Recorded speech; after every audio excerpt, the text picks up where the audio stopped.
com muita alegria que estamos iniciando mais um programa Palestra na Fraternal. Hoje recebendo o palestrante José Maria Pontes e Silva, com o tema Lei Divina ou Natural. Palestra na Fraternal, sempre com temas ligados à doutrina espírita.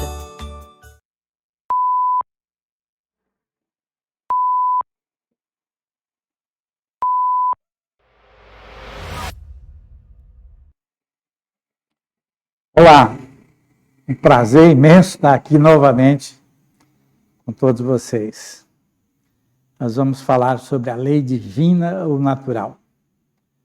A lei divina ou natural, um termo de Allan Kardec, define um dos setores mais importantes da doutrina dos espíritos, onde Kardec, naturalmente, após ouvir os espíritos, ouvir as opiniões que lhes deram, e com todo o direito de tomar as suas iniciativas, ele faz uma proposição aos espíritos para que nós possamos entender melhor essa questão da lei divina ou natural, que na verdade é a lei de amor. É a lei que viveu Jesus, que exemplificou, que nos trouxe. E, portanto, é uma lei que compreende e abrange todos os setores da vida humana. Toda a lei natural, portanto, se estabelece através das relações do homem com Deus, das relações humanas com a divindade. Portanto, os preceitos vagos deixam portas abertas para a incompreensão. Então, por isso, Kardec, percebendo que a humanidade necessitaria, evidentemente, de maiores explicações a respeito do que seria a lei divina ou natural, a lei de amor, fez uma proposição aos espíritos. Então ele pede que os espíritos deem o seu parecer sobre a divisão dessas leis em 10 diferentes partes.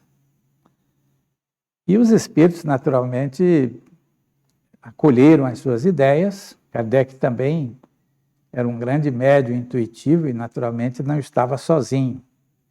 Toda a codificação foi cercada por mestres que estavam à sua disposição, talvez até a revelia do seu próprio conhecimento. Então, ele propôs a seguinte divisão: dividir a lei divina ou lei natural, que é a lei de amor universal, que é a lei de um item único, através do amor ao próximo, o amor a Deus, nós estaremos integrados com a vida em todos os setores em que ela atua, ou melhor, em todos os setores em que nós atuamos.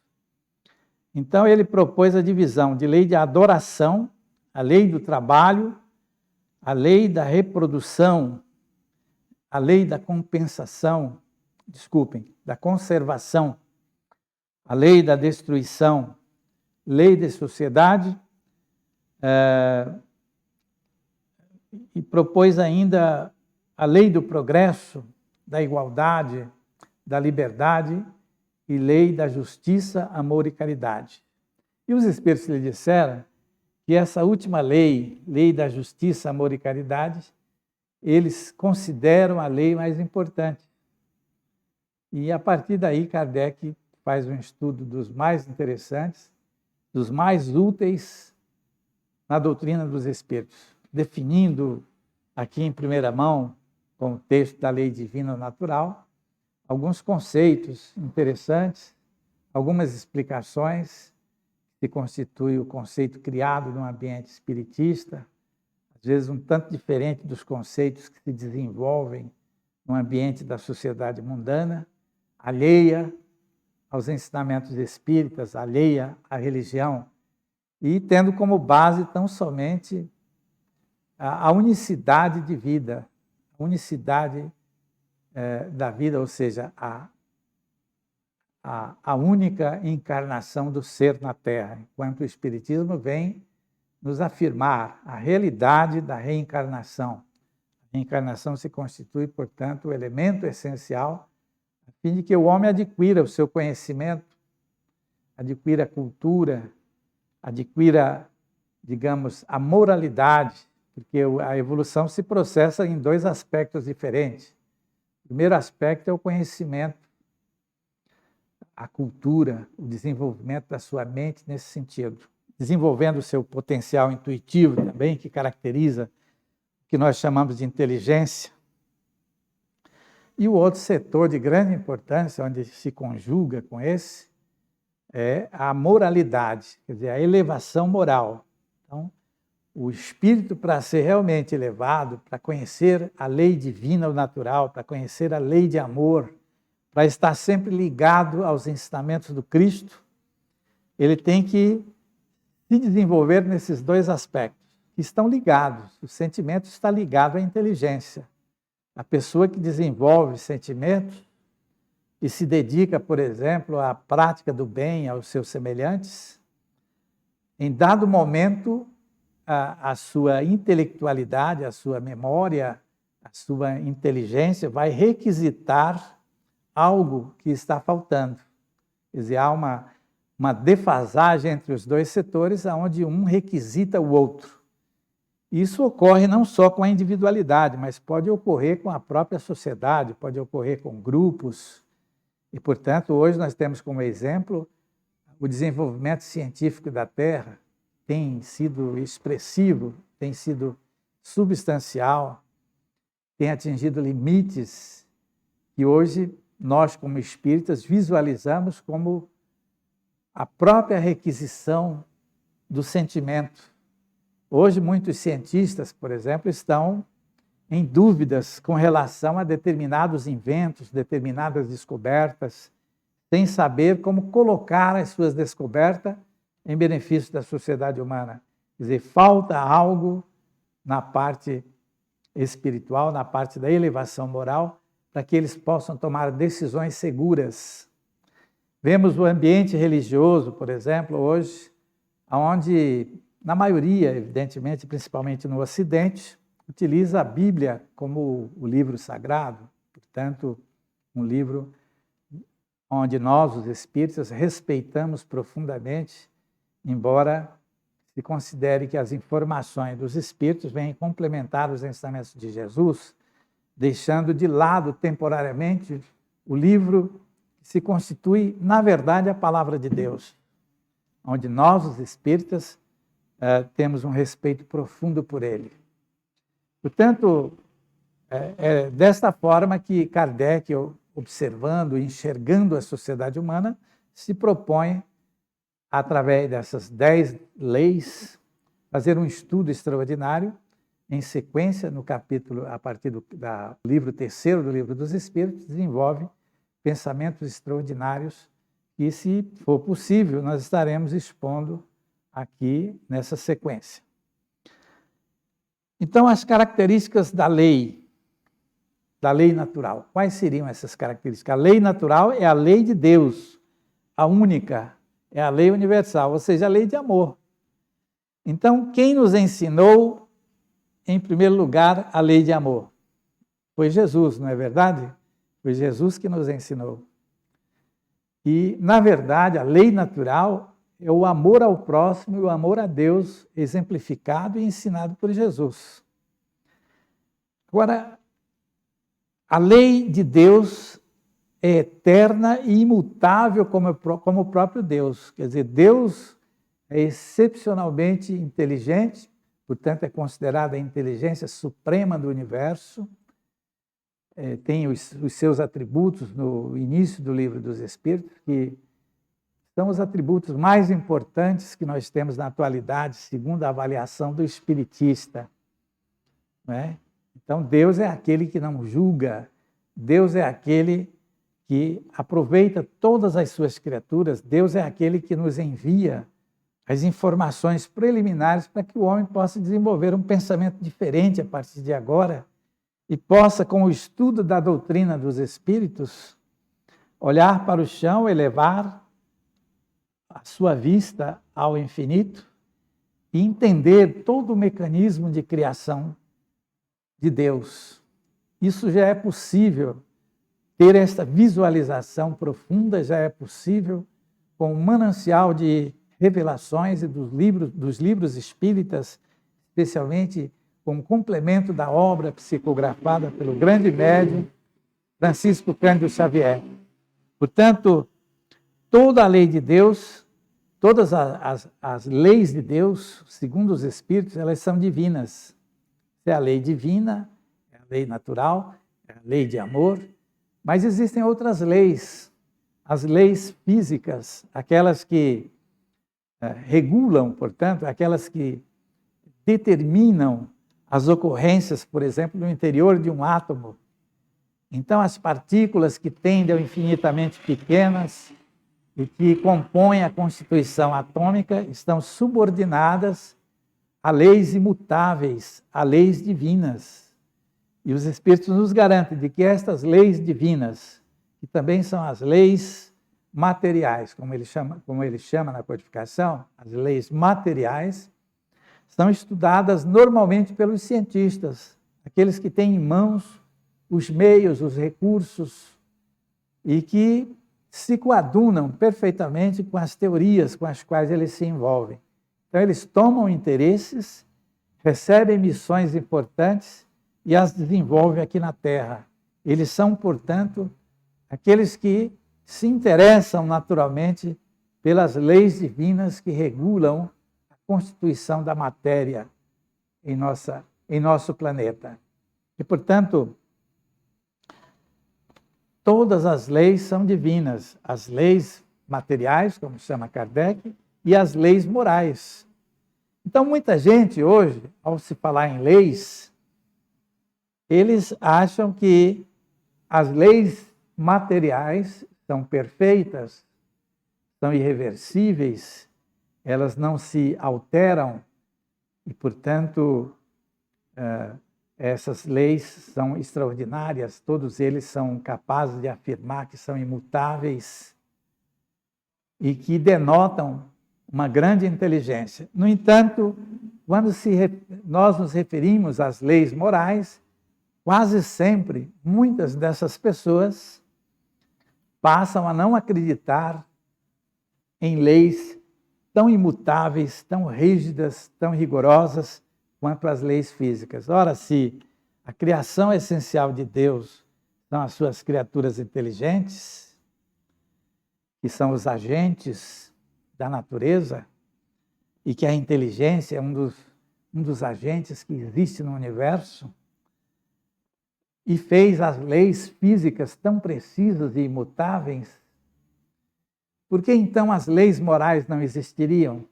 Por que elas, existindo, não seriam também imutáveis e perfeitas, perfeitamente se coadunando com as pequenas quanto com as grandes coisas que existem e que acontecem no universo?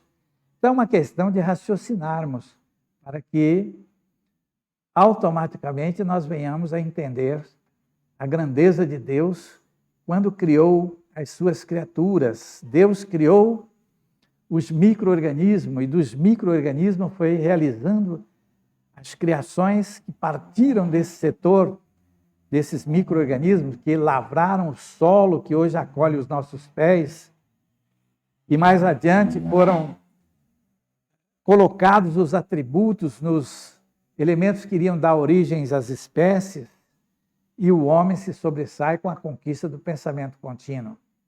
Portanto, estamos no momento essencial, onde as revelações de Deus se fazem presentes. E bem-aventurados, portanto, aqueles que acreditarem em informações dos Espíritos, que partem de mãos augustas, como as de Francisco Cândido Xavier, de outros médiuns, e da codificação de Allan Kardec, que foi um espírito escolhido pelo próprio Cristo, segundo informações de Humberto de Campos, no livro Brasil, Coração do Mundo, Pátria do Evangelho. Então, sobre o conhecimento da lei natural, ou melhor, as características da lei natural. A lei natural é a lei de Deus, a única necessária à felicidade do homem. A lei de Deus é eterna e imutável. Todas as leis de Deus são divinas, leis da matéria, são as leis entregues aos sábios, e as leis da alma entregues àqueles que realizam pesquisas e que acreditam na atuação de Deus. E o conhecimento da lei natural. como é abordado por Allan Kardec. Todas a compreensão, todos o compreenderão um dia. Todas as criaturas irão compreender essas leis. Não ficará absolutamente ninguém no universo que não venha entender as leis de Deus. Nós estamos habituados a ver as questões ligadas ou consequentes da sabedoria humana, onde o egoísmo que ainda reside dentro de nós, que é o monstro das mil garras, impedem de que hajam divulgações espontâneas a fim de que todos assimilem o conhecimento. Deus, portanto, na sua grandeza infinita, segundo os Espíritos, considera de que cada coisa deve vir em seu tempo certo, a fim de que a sabedoria não seja ofuscada pela luz das verdades. Daí porque, à medida em que o ser humano se evolui, à medida em que ele empreende as suas conquistas naturais, no ambiente da sabedoria e da moralidade, ele recebe as novas revelações a fim de que a luz penetre, a luz do conhecimento penetre sem lhe ofuscar, no momento preciso. Daí porque as parcelas de informações, as parcelas do adiantamento da evolução humana, onde essa evolução está cada dia mais clara para todas as criaturas, até mesmo as pessoas que não têm religião, as pessoas que não estão ligadas às informações que nos são trazidas pela espiritualidade, as pessoas que não são espiritualistas e que às vezes são amplamente materialistas, já percebem de que o homem está em franca evolução. O homem precisa acreditar em Deus e, portanto, nós estamos no limiar de que essas crenças se difundam cada vez mais. Nós temos hoje, na divulgação da doutrina dos espíritos, via internet, por exemplo, pessoas que conviveram com Francisco Cândido Xavier, que estão nos trazendo informações de grande importância, que complementam os ensinamentos desse grande médium, e que hoje vem nos possibilitando formar uma ideia mais ampla sobre todos os acontecimentos que estão reservados à humanidade, para que todos nós possamos entender o otimismo da espiritualidade no sentido de nos mostrar de que é possível o homem evoluir no tempo próximo que está previsto.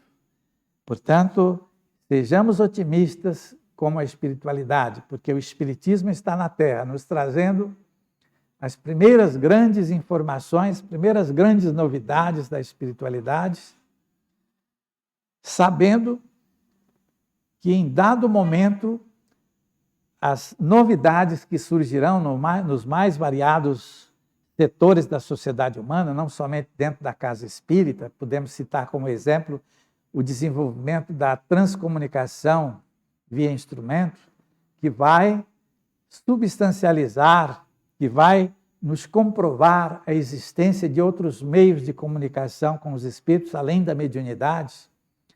Aí iremos voltar os nossos olhos para a ciência, quando ela, então, através do avanço da física teórica, começar a descobrir a existência do corpo espiritual e, consequentemente, do corpo espiritual. E aí, então, ela terá revelado, portanto, para a sociedade, em apoio indireto à doutrina dos espíritos, de que a sobrevivência do espírito após a morte é uma grande realidade. E aí os fatores, os mais variados, e aqueles que são formadores de opinião no ambiente espiritista, fora do ambiente espiritista, no ambiente científico, irão, portanto, as suas opiniões fazer com que cresça mais rapidamente a credibilidade nas forças espirituais que atuam constantemente sobre nós, no nosso mundo passivo. Então, de posse do conhecimento, da realidade, nós estaremos com um manancial que hoje é objeto de propalação dentro da doutrina dos espíritos, dentro da casa espírita, que estarão à disposição de todos aqueles que irão confirmar as grandes realidades que nos são transmitidas hoje pelos espíritos através de mãos augustas de médiuns plenamente confiáveis no ambiente espiritista. Aqui nós temos o conceito do verdadeiro profeta. Então, o verdadeiro profeta é o homem de bem, inspirado por Deus. Então, por que eles falam o homem de bem inspirado por Deus? Os Espíritos nos informam de que existem dois tipos de trabalhadores efetivos da terra. Como Deus nos concedeu a liberdade de pensamento e, consequentemente, a liberdade de atos, nós temos que admitir que com essa liberdade divina concedida ao homem, onde o seu pensamento e suas ações, consequentemente, serão livres na terra, os Espíritos vêm nos revelar de que existe aquele que está destinado a trazer novidades para a sociedade humana, do plano espiritual, e que são inspirados por Deus. Mas existem aqueles que se arvoram sem ter uma missão, mas são homens muitíssimo inteligentes, que apesar dos seus erros, ao se arvorarem como detentores de uma missão espiritual, quando na verdade não têm essa missão, apesar dos seus erros, eles nos trazem muitas verdades, porque são homens de gênio.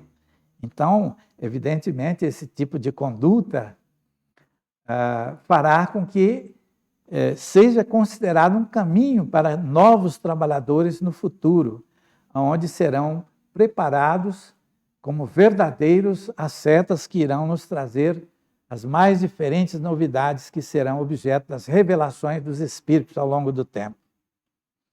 Agora, com relação ao bem e o mal, ele também tem um conceito nesse sentido, a definição de moral. Então, o que é a moral? Regra de boa conduta, distinção entre o bem e o mal. Normalmente, no ambiente da nossa sociedade, a definição de moral difere um pouco, dependendo da cultura da sociedade que se organiza, que se forma. No entanto, no ambiente espiritista, é a regra de boa conduta. O importante é o espiritista ter esse conceito, que é a distinção entre o bem e o mal. Agora, o bem existe quando nós estamos ligados às leis de Deus, à lei natural, à lei de amor. Quando nós nos afastamos da lei de amor, geralmente nós recebemos as sugestões do mal. E o mal parte das criações do homem. Todo pensamento que é considerado de maldade, ele parte de criações puramente humaníssimas. E, portanto, somente aquelas ideias que partem da divindade, que partem do plano espiritual superior, é que irão nos inspirar o conhecimento da verdadeira moral e a prática dessa moral. Então, estejamos sempre ligados ao bem, ao ensinamento do Cristo, a fim de evitarmos que venhamos a cometer atos de maldade. Na verdade, os Espíritos nos ensinam de que o homem já passou pela fase que eles chamam de fase da maldade manifesta. Hoje, os atos considerados de maldade, na verdade, apenas refletem um pouco do que nós fomos no passado distante, onde tudo que íamos realizar, tudo que íamos fazer, era por maldade. Todo tipo de maldade nós cometíamos para defender os nossos próprios interesses e daqueles que estariam mais próximos de nós. O tempo passou através de milhões de anos consecutivos e a reencarnação modificou essa situação. Mas os arquivos da alma, o arquivo informacional, permanece com todos os estímulos, todas as emoções, todos os acontecimentos.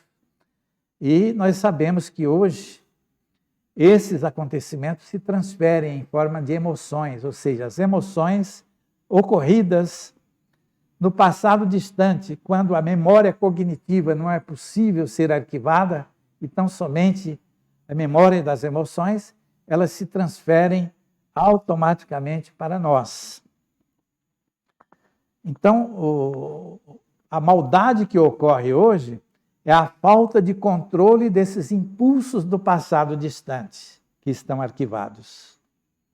no tempo da maldade manifesta, tudo era feito por maldade. Hoje, diante de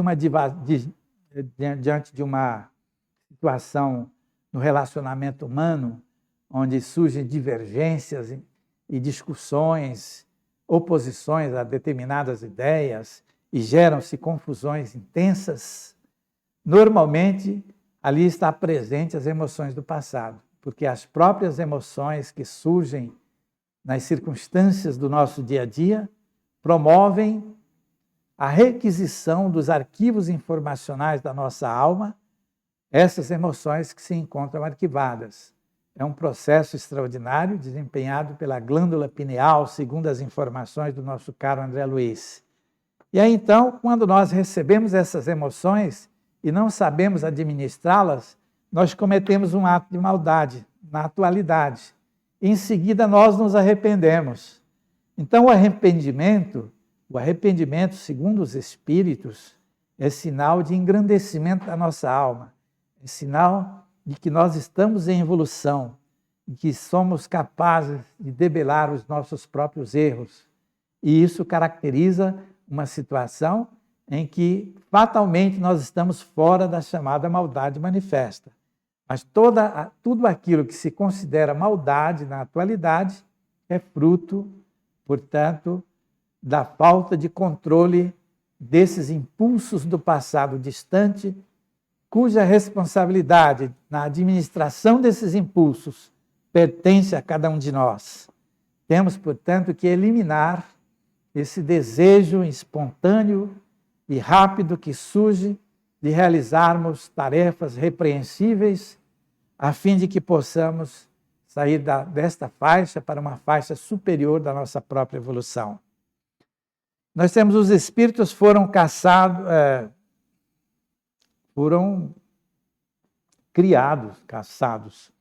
criados simples e ignorantes. Então, quando o Kardec recebeu essa informação, ele já tinha recebido a informação de que o homem, ao conquistar o seu pensamento contínuo, ele fazia estágios nos reinos inferiores, na condição de espírito. No entanto, os espíritos não lhe transmitiram informações de como isso acontecia. Essas informações foram postergadas para a época do grande médium Francisco Cândido Xavier. E aí nos afirma de que o homem foi criado simples e ignorante. Então nós devemos considerar as comunidades primitivas que se instalaram no mundo com pensamento contínuo, nos primeiros tempos do desenvolvimento da sociedade humana. Então, todos nós éramos simples e ignorantes. Nós estávamos, portanto, estagiando nas nossas primeiras encarnações como seres humanos.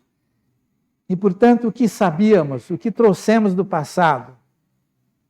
Nós trouxemos reminiscências do passado distante, quando vivíamos nos reinos inferiores. Então, os impulsos se transferem e nós temos que aprender, a partir daquele momento, a administrar esses impulsos. Nós não sabíamos fazer absolutamente nada. Nós precisaríamos aprender a gerar emoções, para que essas emoções criassem a palavra, criassem a ideia, pois são filhas das nossas emoções. E aí, então, nós não sabíamos de nada, absolutamente nada, e somos, portanto, considerados naquela época como elementos simples e ignorantes. E, portanto, a partir daí, Deus começa, aos poucos, no momento preciso, enviar a luz. E os Espíritos dizem que nós ficamos durante milhões e milhões de anos consecutivos ataviados à nossa parentela, aqueles que conviviam conosco mais proximamente, de tal maneira que o tecido que se formava entre as ondas mentais dos elementos era tão substancial, tão forte, que impedia qualquer tipo de comunicabilidade com os espíritos.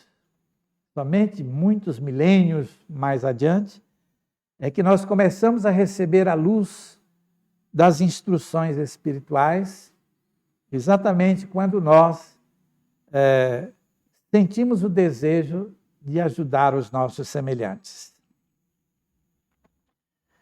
Ensinamentos espíritas. Jesus falou de forma alegórica e através de parábolas.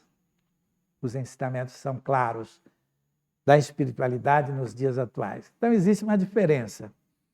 Os espíritos justificam plenamente o ensinamento do espiritismo, que, segundo os próprios espíritos na codificação, receberam a tarefa de nos detalhar todos os acontecimentos, todas as doutrinas, todas as revelações, de tal maneira para que se evitasse qualquer dúvida, porque, havendo dúvidas no texto, nós teremos a formação de prosélitos, de proselitismos os mais variados, de elementos que irão interpretar desta ou daquela maneira e gerar uma série de outras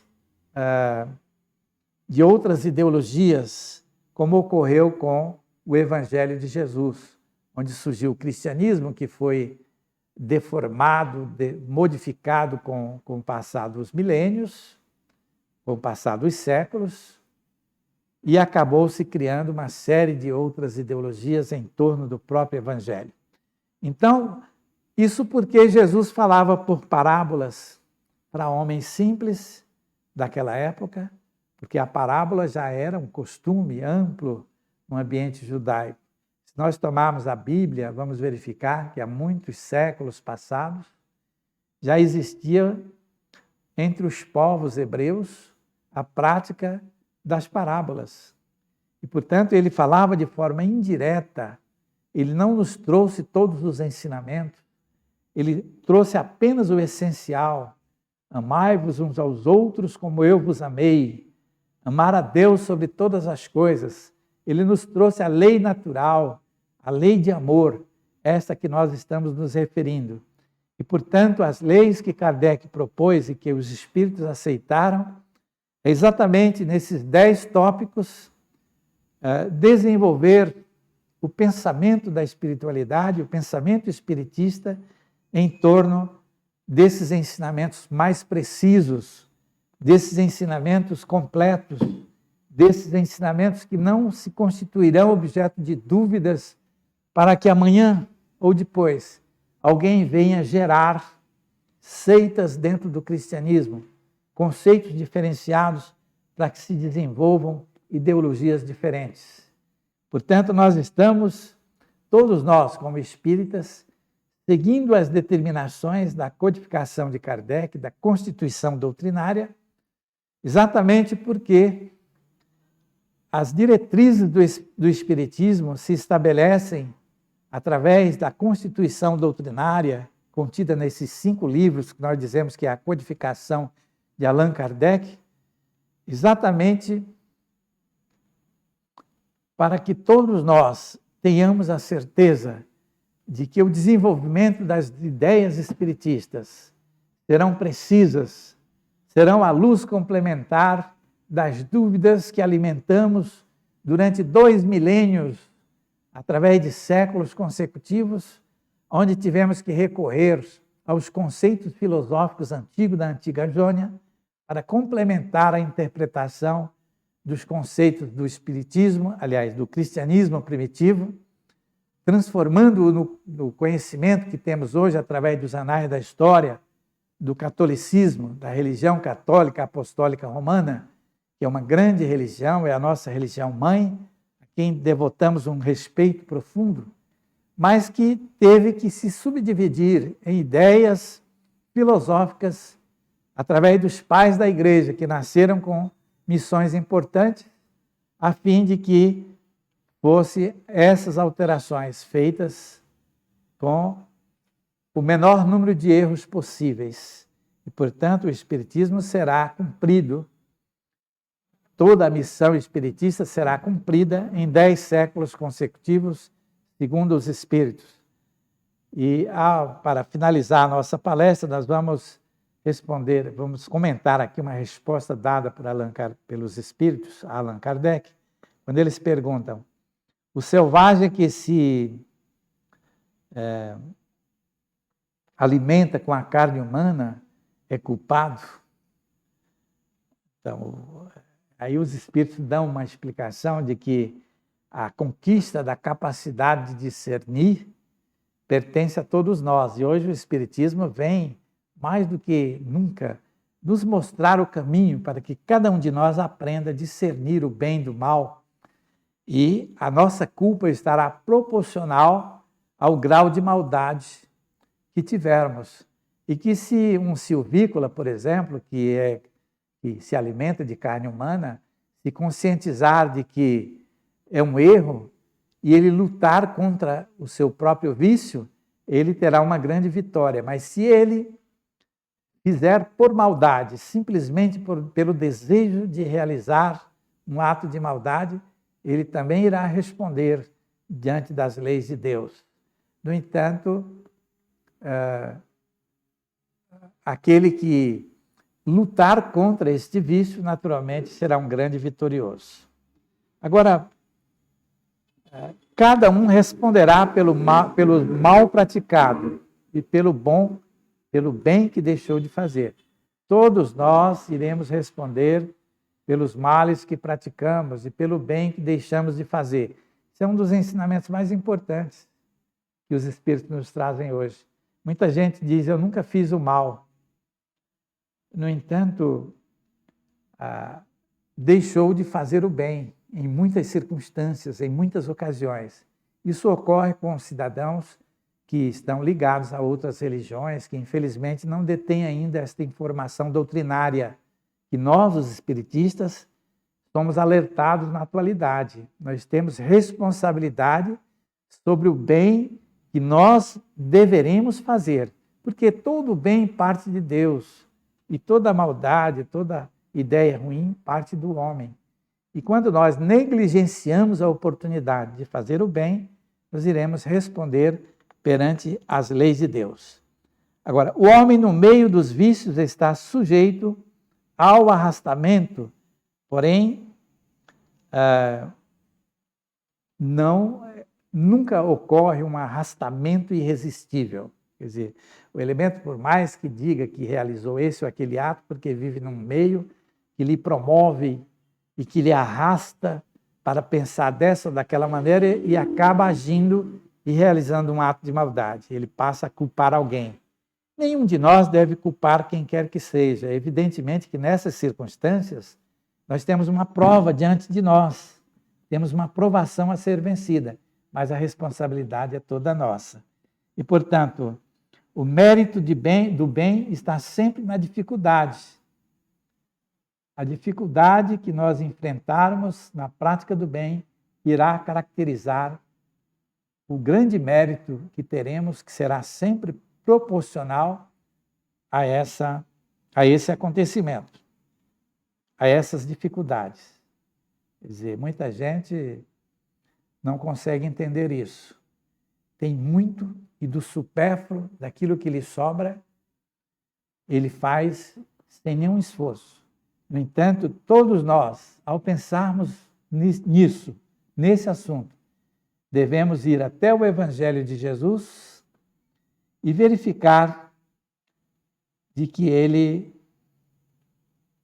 nos trouxe um exemplo muito importante, que é aquela viúva da parábola do Cristo, que dividiu o pouco que tinha, com muito esforço, para doar aos necessitados. Portanto, aquele que pouco tem e divide com os que não têm, serão melhor considerados do que aquele que distribui milhões do supérfluo que lhe sobra.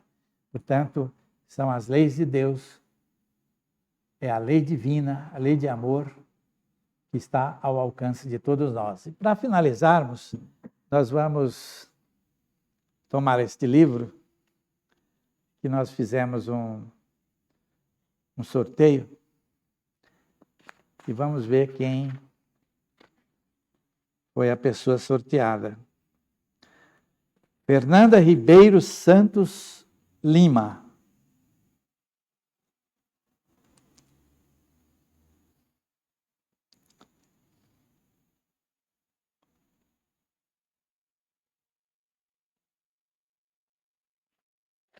será enviado pelo correio nos breves dias. Parabéns, eu espero que você leia todo o meu livro, Corpo Sutil. Em breve, se Deus quiser, vai sair o segundo livro, um livro mais fácil de ser lido, mais fácil de se entender e de se compreender, se Deus quiser. Muito obrigado a todos, aqueles que nos assistem nesse momento, e que possamos ter a chance e a oportunidade de dar continuidade a esse assunto, um dos mais importantes do Livro dos Espíritos. Muito obrigado a todos.